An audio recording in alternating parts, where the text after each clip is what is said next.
बिस्मिल्लाहिर्रहमानिर्रहीम। तमाम स्टूडेंट्स को मेरी तरफ़ से अस्सलाम वालेकुम। जैसा कि तमाम स्टूडेंट्स को इल्म है, हमने क्लास 9 का चैप्टर नंबर 3 स्टार्ट किया हुआ है। क्लास 9 का चैप्टर नंबर 3 फिजिक्स है और इसका नाम हमारे पास डायनामिक्स है। वो चैप्टर हम लोगों ने स्टार्ट किया हुआ था। उसका जो प्रीवियस लेक्चर था उसमें हम लोगों ने कुछ इसके टॉपिक्स डिस्कस किए थे। वो कुछ टॉपिक इसके यूँ थे जिसमें हमने सबसे पहले मैथ्स एंड वेट के बारे में पढ़ा, मास और वज़न के बारे में कि मास क्या होता है, इसको कैसे मालूम कर सकते हैं। फिर इस तरह से वेट क्या होता है, उसको कैसे मालूम कर सकते हैं। इन दोनों में हमने डिफरेंस निकाला। फिर हम लोगों ने एक फार्मूला जनरेट किया था फिजिकल W=mg, जिसको हम यूज़ करेंगे यहाँ पे दोबारा से अगेन। उसके बाद हम लोगों ने एक लॉन्ग क्वेश्चन को डिस्कस किया, फोर्स और मोमेंटम। फिर हमने उनका रिलेशन निकाला था, जिसका रिलेशन है न्यूटन के सेकंड लॉ ऑफ मोशन के इक्वल आया था फिजिकल डैम्पनिंग के। फिर हमने law of conservation of momentum निकाला था, जिसमें हमने पढ़ा था कि आपस में टकराने वाले दो या दो से ज़्यादा भी जितने भी साम होंगे आपस में टकराने वाले, उनका मोमेंटम हमेशा कांस्टेंट रहता है। टकराने से पहले भी और टकराने के बाद भी उनका जो मोमेंटम है हमारे पास कांस्टेंट रहता है, वो बदलता नहीं है। ये कुछ प्रीवियस टॉपिक्स थे जिसको हम लोगों ने डिस्कस किया था। आज जो हम लोगों ने डिस्कस करना है वो एक बहुत इम्पोर्टेंट टॉपिक है पेपर्स के पॉइंट ऑफ व्यू के हवाले से। उसमें आपके पास शॉर्ट क्वेश्चन में भी बोर्ड में आ जाते हैं और लॉन्ग क्वेश्चन का भी कॉन्सेप्ट जो है वो ब्रीफली एक्सप्लेन करने में जो है बोर्ड में आ जाता है। वीडियो स्टार्ट करने से पहले आपने मेरी वीडियो को लाइक करना है, मेरे चैनल को सब्सक्राइब करना है और बेल आइकॉन को प्रेस करना है, ताकि हर आने वाली जो नई वीडियो है उसका नोटिफिकेशन आप तक पहुंच सके। आज का टॉपिक स्टार्ट करते हैं और आज का हमारे पास जो टॉपिक है फ्रिक्शन।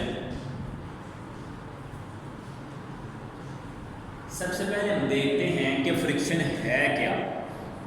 इसका सिंपल वर्ड में उसका मीनिंग जानने की कोशिश करते हैं। फ्रिक्शन है क्या?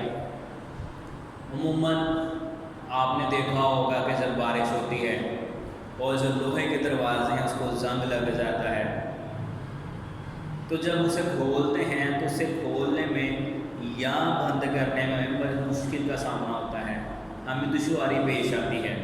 एक तो आवाज़ कर रहा होता है, दूसरा हमें उसमें ज़्यादा फोर्स लगानी पड़ती है। या अगर हम दोनों हाथों को रगड़ें आपस में, एक हाथ को दूसरे हाथ के ऊपर रख के रगड़ें, तो हमें जो है वो गर्मी महसूस होती है, हमारा हाथ गर्म होता है। वो क्या है? या जो अमूमन हमारे घर में पंखे होते हैं जिसमें हमारे पास सीलिंग फ़ैन है या टेबल फ़ैन है या इलेक्ट्रिक मोटर्स हैं, तो जब ये ज़्यादा देर चलते हैं या बहुत देर चलते रहते हैं तो क्या होता है, इसमें आवाज़ पैदा शुरू हो जाती है। बहुत ज़्यादा आवाज़, जैसे शोर कहा जाता है, वो पैदा हो जाता है। वो बेसिकली क्या है? या गाड़ियाँ चल रही हों, मोटरसाइकिल, कार वगैरह, बसेस वगैरह, तो जब वो ब्रेक अप्लाई करते हैं तो उसमें क्या है, बहुत ज़्यादा आवाज़ आती है, शोर आता है, चीख की आवाज़ आती है। बेसिकली वो क्या है आपके पास? तो ये जितनी भी चीज़ें हम लोगों ने डिस्कस की, जिसके बारे में मैंने आपको बताया, वो बेसिकली आपके पास कुछ और नहीं है, वो आपके पास फ्रिक्शन होती है। तो फ्रिक्शन क्या है हमारे पास? एक प्रॉपर डेफिनेशन में the force opposite the motion of object. या फोर्स क्या होता है? फ्रिक्शन हमारे पास वो है कि जब किसी जिस्म के ऊपर फोर्स लगाई जाए, या उसकी सिमा तब्दील कर दे या उसकी मोशन को रोक दे, वो आपके पास कहलाती है फ्रिक्शन। फ्रिक्शन क्या है? जो मोशन में रुकावट पैदा करती है, किसी चीज़ को, चलती हुई चीज़ में रुकावट पैदा करे आवाज़ की सूरत में, और या हमें जोर ज़्यादा लगाना पड़े, तो हमारे पास किस में आता है? फ्रिक्शन। फ्रिक्शन की जिसम में की मोशन में रुकावट के बायस होती है, एक जिसम की मोशन में रुकावट होती है, वो आपके पास फ्रिक्शन कहलाती है। अगर हम नेक्स्ट चलें फ्रिक्शन के, तो हमारे पास कुछ इसकी मज़ीद टाइप्स आ जाती हैं, जिसमें हमारे पास जो है, जो पहली टाइप हमारे पास है force of limiting friction. Force of limiting friction क्या है कि ऐसी फ्रिक्शन जिसमें फोर्स की मिकदार बहुत ज़्यादा हो, यानी उस फ्रिक्शन कम करने के लिए आपको ज़्यादा फोर्स लगानी पड़े, वो फोर्स ऑफ लिमिटिंग फ्रिक्शन है। The maximum value friction called force of limiting friction. जो मैक्सिमम वैल्यू होती है फ्रिक्शन की, उसे हम क्या कहते हैं, लिमिटिंग फ्रिक्शन कहते हैं। अगर इसका उर्दू में अगर मतलब समझे तो इसका मीनिंग ये होगा कि जिसम में फोर्स की ज़्यादा से ज़्यादा मिकदार को हम क्या कहते हैं, वो फ्रिक्शन कहा जाता है। इसकी जो नेक्स्ट आपके पास जो टाइप है, वो आपके पास है कोफिशिएंट ऑफ फ्रिक्शन, फ्रिक्शन का कोफिशिएंट। तो इसमें क्या है, इसकी डेफिनेशन हमारे पास है the ratio between limiting force F S यानी एफ स्मॉल एस है, इसे लिमिटिंग फ्रिक्शन कहा जाता है, and the normal reaction R, और जो इसका रिएक्शन होता है आर, वो आपके पास कोफिशिएंट होता है, वो क्या कहलाता है, कोफिशिएंट ऑफ फ्रिक्शन कहते हैं। कोफिशिएंट ऑफ फ्रिक्शन को हम इस वर्ड से रिप्रेजेंट करते हैं, इस वर्ड से। इसे हम मैथमेटिकल जवाब में म्यू भी पढ़ते हैं, लेकिन जब यहाँ पे होंगे तो हम इसे क्या पढ़ेंगे, हम यहाँ पे इसे जो है वो कोफिशिएंट पढ़ेंगे, कोफिशिएंट ऑफ फ्रिक्शन। तो इसकी डेफिनेशन हमारे पास क्या था, ratio between limiting force F S divided by reaction constant R. तो हमारे पास जो कोफिशिएंट ऑफ फ्रिक्शन आ जाएगा, वो हमारे पास आ जाएगा coefficient of friction is equal to F S divided by R. आपको पता है कि आर डिवाइड हो रहा दूसरों से आकर मल्टीप्लाई हो जाएगा, तो एफ एस किसके बराबर आ जाएगा, कोफिशिएंट आर के।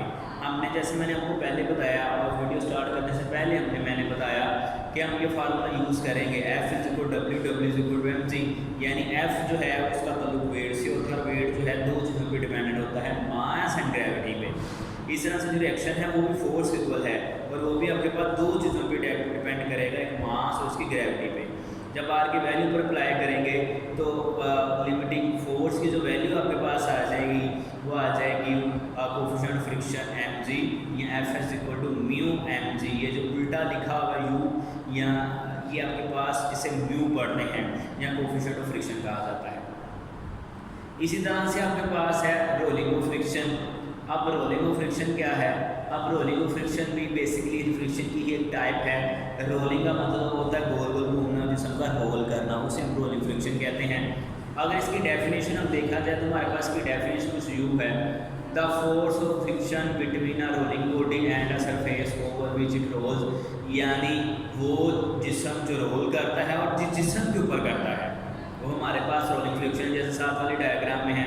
या अगर इसकी बेसिक एग्जांपल आप देखना चाहते हैं, तो जैसे अमूमन जो कार, मोटरसाइकिल, बस या अदर व्हीकल जो हैं जो सड़क के ऊपर चल रही होती हैं, तो उस जो व्हीकल है उसकी क्या चीज़ घूम रही होती है, उसका टायर, और किस चीज़ पे घूम रहा होता है, सड़क पे, यानी उसका जो टायर है वो उसके सड़क पे घूम रहा होता है, तो वो आपके पास क्या कहलाता है, वो आपके पास कहलाता है रोलिंग फ्रिक्शन। तो बेसिकली रोलिंग फ्रिक्शन आपके पास क्या होगा, यानी रोल करने वाला जिस्म और जिस सतह के ऊपर वो रोल कर रहा है वो हमारे पास कहलाता है रोलिंग फ्रिक्शन, वो हमारे पास रोलिंग फ्रिक्शन कहलाता है। तो जैसे मैंने उसकी एग्जांपल भी दी कि अगर मोटरसाइकिल है वो सड़क पर चल रही हो, तो उसका जो टायर है वो सड़क ऊपर घसीट रहा होता है, तो वो जो गाड़ी है और जिस सड़क ऊपर वो घूम रही होती है, यानी टायर सड़क ऊपर चल रहा है, और टायर और सड़क के दरमियान जो आपके पास फोर्स होगी वो आपके पास कहलाती है रोलिंग फ्रिक्शन कहलाती है। नेक्स्ट आपके पास है ब्रेकिंग एंड स्कीडिंग। इस टॉपिक को समझना हमारे लिए बहुत ज़रूरी है। हमारे पास ये ब्रेकिंग और ब्रेकिंग और स्कीडिंग क्या है। ब्रेक का मतलब होता है ज़ोर से ब्रेक लगाएं, और स्कीडिंग का मतलब होता है उसका स्लिप हो जाना, गाड़ी सड़क की चल रही सड़क के ऊपर उस गाड़ी का स्लिप हो जाना। सबसे पहले हम देखते हैं, कहता है the wheel of a moving vehicle है टू वेलोसिटी कंपोनेंट, कि एक जो गाड़ी चलती है उस चलती गाड़ी की वेलोसिटी के दो कंपोनेंट हमारे पास होते हैं, एक उसकी मोशन होती है और एक उसकी रोटेशन होती है। मोशन क्या है, motion of wheel around road, यानी जो हमने ऊपर पढ़ा रोलिंग फ्रिक्शन है कि वो गाड़ी जो है वो सड़क ऊपर चल रही होती है, और दूसरा आपके पास है rotation wheel about their axis, और उसका जो व्हील है वो एक्सिस कर रहा होता है, यानी वो अपने जो चीज़ है उसकी गिनती घूम रहा होता है। तो आपके पास क्या है, ब्रेकिंग है, स्किडिंग है वो आपके पास। अब ब्रेकिंग और स्किडिंग क्या है कि जैसे कहता है to move a vehicle on road as well as to stop a moving vehicle require friction between tyre and road, कि अगर गाड़ी चल रही है सड़क के ऊपर तो उसको चलाने के लिए भी और उसको रोकने के लिए भी आपको फ्रिक्शन की ज़रूरत पड़ेगी, ऑब्वियसली बिल्कुल ठीक है।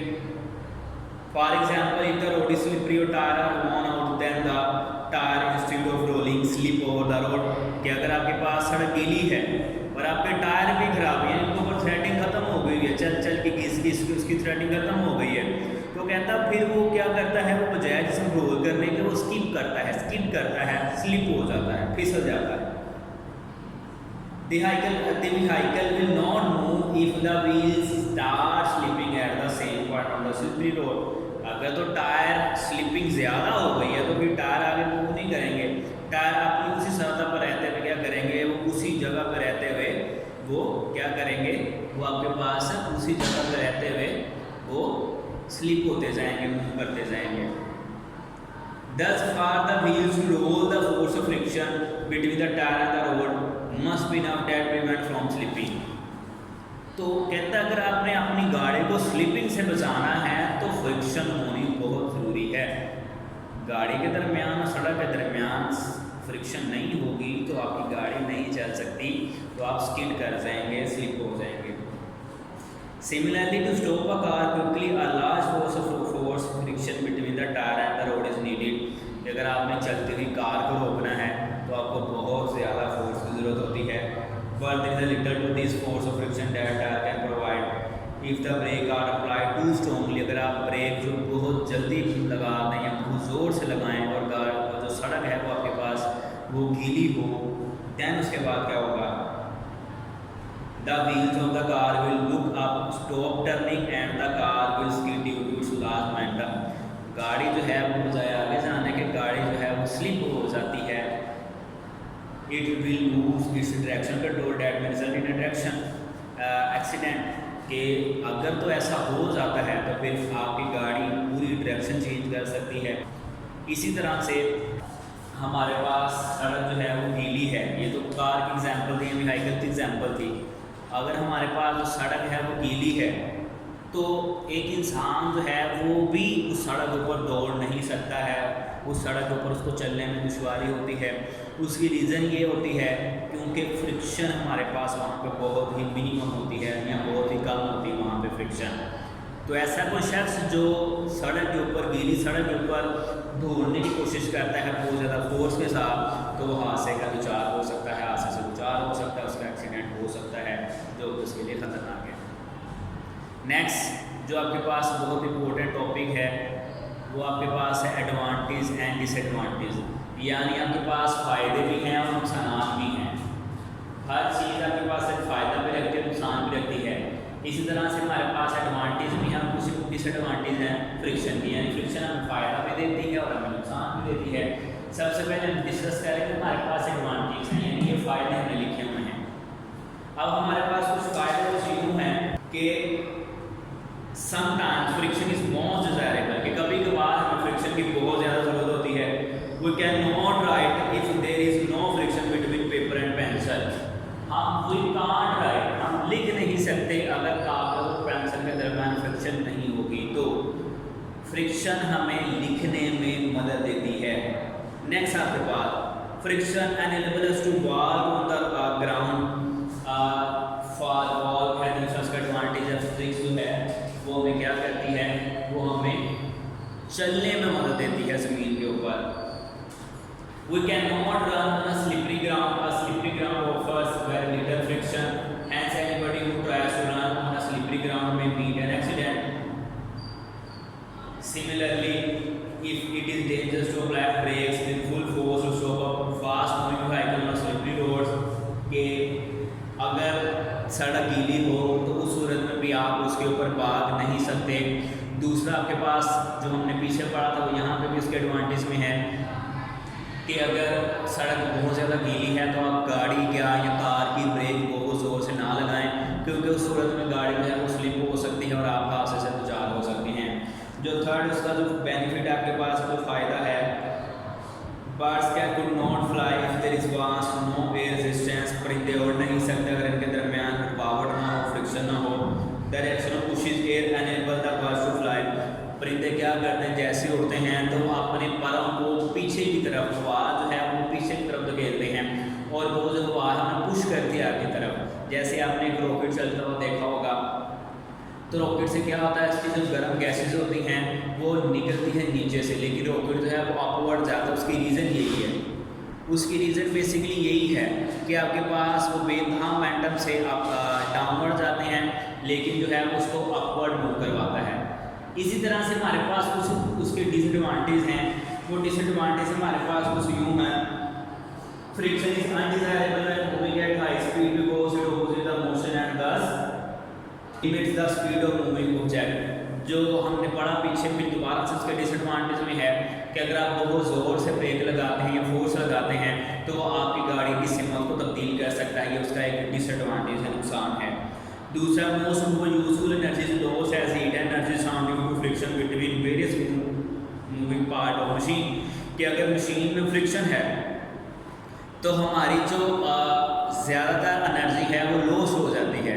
लॉस हीट एनर्जी वो किस तरह से लॉस करती है, वो इस तरह से लॉस करती है कि आपके जो पुर्जे हैं मशीन के वो बार बार उसमें वो ज़्यादा एनर्जी कंज्यूम कर रहे होते हैं, बिजली ज़्यादा खर्च कर रहे होते हैं और वो उसकी हीट भी ज़्यादा प्रोड्यूस कर रहे, जिससे मशीन जो है वो ख़राब हो जाती है।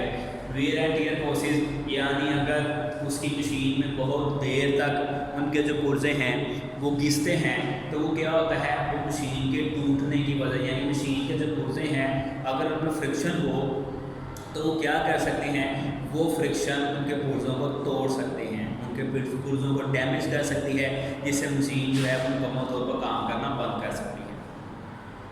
नेक्स्ट आपके पास भी बहुत इंपॉर्टेंट एक टॉपिक है, मेथड ऑफ रिड्यूसिंग फ्रिक्शन, कि आप किस तरह से उसकी जो फ्रिक्शन है वो कैसे कम कर सकते हैं। क्योंकि पीछे तो अपने मैक्सिमम जितनी भी चीज़ें पढ़ी उसमें हमने फ्रिक्शन का जिक्र किया है, लेकिन हमने उसको ख़त्म करने के, कम करने के तरीके नहीं पढ़े। यहाँ पे हमारे पास कुछ तरीके हैं जो जिससे हम फ्रिक्शन कम कर सकते हैं। पहला है मेकिंग स्लाइडिंग सरफेस स्मूथ, कि अगर मशीन के पुर्जे हैं यहाँ आपके पास जो सड़क जो है वो आपके पास खुरदरी है तो आप क्या करें, उसको बिल्कुल स्मूथ कर दें, यानी उसके जो किनारे हैं बिल्कुल एक जैसे कर दें, उससे भी फ्रिक्शन क्या होगी वो कम से कम होगी।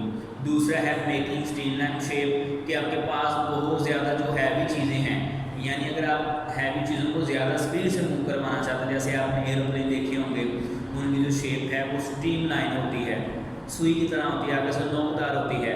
हवाई जहाज़ देखें, आर्मी के पास हैं जो जंगी हथियार हैं उनको देखें, हमारे पास जो शिप्स चलती हैं पानी में उनकी शक्ल देखें तो आपके पास एक स्टीम लाइन है, यानी अगर आप उसकी शक्ल जो है वो स्टीम लाइन कर दें तो उससे क्या होगा, हवा की रेजिस्टेंस बहुत कम होती है तो ऑब्जेक्ट क्या होते हैं हमारे पास, यानी हवा की फ्रिक्शन वो कम हो जाती है और हमारे पास ऑब्जेक्ट ज़्यादा मूव करते हैं। थर्ड है लुब्रिकेटिंग स्लाइडिंग सरफेस, जैसे हम ऊपर बड़ा वियर एंड टियर प्रोसेस पैदा करता है, यानी पुर्जे जो है वो टूट का शिकार हो जाते हैं, तो अगर आपने अपनी मशीनों को वियर एंड टियर से बचाना है तो आप क्या करें, लुब्रिकेट स्लाइडिंग सरफेस, उसकी जो सतह है उसको लुब्रिकेट कर दें, उसको ऑयल वगैरह से, ग्रीस वगैरह से उसको चिकना कर दें ताकि जो आपके पास फ्रिक्शन है वो कम से कम हो। Using bar bearing and rolling bearing, आप जो है वो स्लाइडिंग सरफेस की निस्बत रोलिंग बेरिंग और बार बेरिंग जो है वो इस्तेमाल करें। इससे क्या होता है कि बार बेरिंग और रोलिंग बेरिंग के इस्तेमाल करने से आपके पास जो फोर्स होती है, बार बेरिंग और रोलिंग बेरिंग इस्तेमाल करने से आपके पास जो फोर्स होती है वो कम होती है, और फोर्स का मतलब आपके पास फ्रिक्शन, यानी बार बेरिंग और रोलिंग बेरिंग के इस्तेमाल करने से आपको कम फोर्स लगानी पड़ती है, स्लाइडिंग में आपको ज़्यादा फोर्स लगानी पड़ती है। इस वजह से हम स्लाइडिंग की जो फ्रिक्शन है या स्लाइडिंग जो है उसको रिप्लेस कर देते हैं बार बेरिंग और रोलिंग बेरिंग से, ताकि हमारे पास वहाँ पे फ्रिक्शन कम से कम हो और हम ज़्यादा काम भी कर सकते हैं। तो जी स्टूडेंट्स, ये आज का हमारे पास टॉपिक था जिसको हमने ब्रीफली, जो फ्रिक्शन का एक बहुत लेंथी टॉपिक था, एक बहुत लंबा टॉपिक था, वो आप तक पहुँचाने की कोशिश की। उम्मीद है ये आपको समझ भी आया होगा, आपने इसको समझने की कोशिश भी की होगी। इंशाल्लाह मज़ीद इस तरह की जो नई वीडियो हैं उसके साथ आपके सामने हाजिर होंगे। दुआओं में याद रखना है, अपने लेसन को कंटिन्यू रखना है। तब तक के लिए अल्लाह हाफिज़।